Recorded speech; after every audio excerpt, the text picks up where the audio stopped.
বাংলাদেশে রাম মন্দির নিয়া রংপুরে যে সমস্ত কিছু হিন্দুরা যেভাবে বক্তব্য দিতে আছেন, যে বাংলাদেশের এরকম বক্তব্য আছে বাংলাদেশে প্রত্যেকটা জেলায় মন্দির হবে, আমরা করব, এটা ঠেকাই আমরা দেখব। আচ্ছা, আপনারা যে হিন্দু, এটা কি আপনাদের মাথায় আছে? এই সমস্ত বক্তব্য কার ইন্ধনে দিতে আছেন? কোন দেশের ইন্ধনে দিতে আছেন?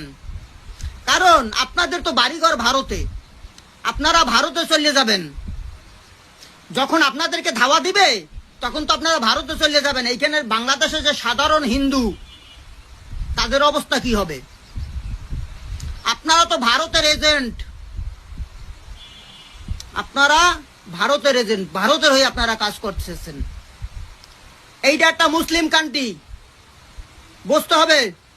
বক্তব্য যা দেন মাথায় রাখবেন।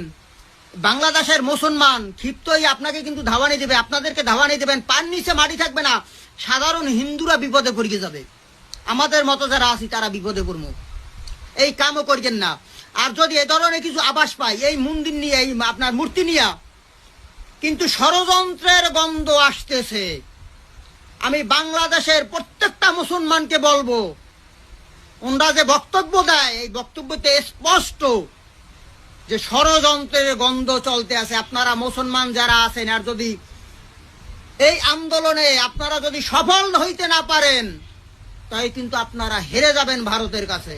আর ভারতের কাছে হেরে যাওয়া মানে আপনাদের অস্তিত্ব বিনাশ হয়ে যাবে। তাই বাংলাদেশের প্রত্যেকটা মুসলমানকে বলবো, ওরা যেভাবে বক্তব্য দিতে আছে, ওরা যেভাবে কাজ করতেছে, আপনারা সঠিকভাবে রাস্তায় নামেন। ওদের পরিকল্পনা সফল হইতে দেওয়া যাবে না। আমি হিন্দু মানুষ বললাম, আমি আপনাদের পাশে থাকবো, প্রথম সারিতে থাকবো। আমি ওয়াদা দিলাম আপনাদের কাছে, যদি আমি আমার ওয়াদা বরখেলাপ করি, আপনারা জুতা পিটা করবেন। প্রথম সারিতে আমি থাকবো। কারণ এই হিন্দু, এই বাংলাদেশের হিন্দু না, ভারতের হিন্দু, বক্তব্যে বোঝা যায়। কারণ এরা ভারতের এজেন্ট হয়ে কাজ করতেছে। আমাদের সাধারণ হিন্দু যারা আছি তাদেরকে এরা বিপদে ফেলাবে। এরা কোনোদিনও এই পরিকল্পনা সফল হইতে দেওয়া যাবে না।